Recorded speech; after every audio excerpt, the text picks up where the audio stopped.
Mamalit sa construction worker. Wala nang pinag-aralan, wala nang alam. Kasi masaya dito. Action worker, ayaw nyo na. Bakit? Maganda ka ba? Mayaman na kayo?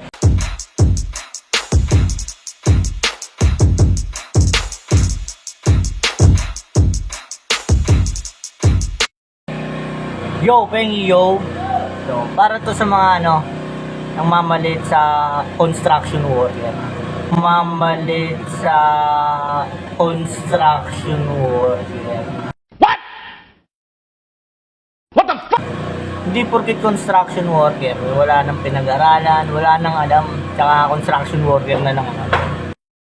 Hindi nyo ba alam yung iba nakapagtapos din ng pag-aaral, pero mas pinili nilang mag-construction worker kasi masaya dito.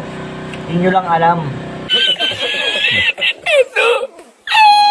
Tapos kayo mga babae kayo, wala nyo, saselan nyo, porket construction worker, ayaw nyo na. Paano masabi? Tataboy nyo na? Tataboy nyo na, puro ayaw ko sa construction worker. Bakit? Maganda ka? Baka magulat ka, mas maganda pa sa inyo yung mga asawa namin, mga jowa namin. Oh my God! Wow! Ayo, huwag kayong mayayabang ha. Kayo, porkit na aircon lang kayo, feeling nyo, ano na kayo?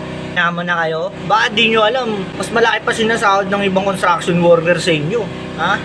Sinasabi nyo mga walang alam, mga construction worker. Ito, yung partner ko, graduate yan, no? Tanongin natin. Ano yung tinapos mo na yun? Tinapos ko agriculture. Agriculture, oh. Isipin mo, agriculture at dito, oh. Culture at dito, oh. Umensito pa siya. Isipin mo, dito siya sa construction worker. Bakit? Kasi masaya dito. Nandito siya eh. Di masaya yung yung trabaho.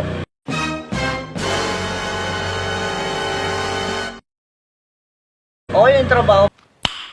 Nice. Pero yung sa pakikisama, yun talaga ang pinaka-the best dyan. Diba? Kahit gaano kahirap yung trabaho, pero masaya kayong mga sama-sama yung magkakatrabaho.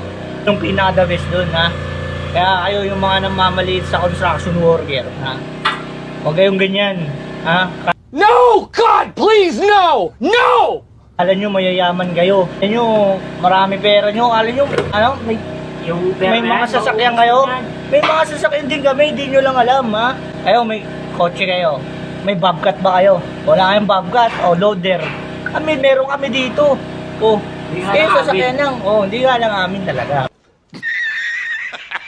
Pero, nadadrive namin kahit pa paano, di ba? May truck din kami. Service, meron din kami. May bike kami, oh. Motor din kami, oh. Yabang yun, alam nyo, ang lalaki ng sahod nyo. Magulat na mag-i-interview ako ng mga kontrata dito, ha.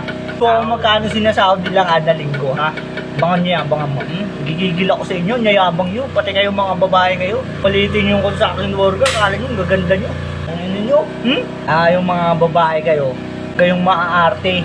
Hindi forget construction worker, nandidiriyan nyo na. Sa bunutan ko kayo, eh. नहीं जल्दी क्या है अभी तो मैंने स्टार्ट किया Ito pa pala, ha? May sinasabi siya, oh. Wala kayong tahanan. Diba? Tahan nyo yan. Hindi, dahil sa construction worker, hindi mabubuo yung bahay nyo. Niyabang nyo, mamaliit kayo. Yun yung karpentero gumagawa niyan, ha? Mga ganyan, ha? Pang-construction worker. Huwag kayong maarte. Kala nyo, niyayaman nyo. Ito pa, makinig kayo, ha? Sasabihin yung partner ko sa inyo. Ito lang, ko Kaya nandito yung iba nakapag-aral sa construction. Ang hirap kasi mag-apply ngayon eh. Tipong diba, wala pang pera. Oo, Wala pang pera, madahil ka pang gagastusin para makapag-apply ka lang.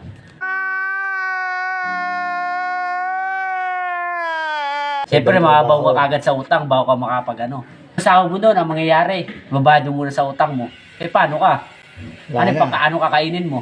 Puro gas na agad. Kaya yung mga maudumi ang isip dyan, ayos-isin nyo, mindset naman. बन जाएगा Oh. Kaya kayo, huwag kayong mayayabang, huwag kayong maaarte lahat kayo, ha? Di porket andito sa construction, mga wala nang alam, ha? Nako, nanggigigil Gamitin yung talaga ako. mindset nyo, pre, mindset. Mindset ba? Ha? Huwag puro buisit. Puro buisit kayo, buisit.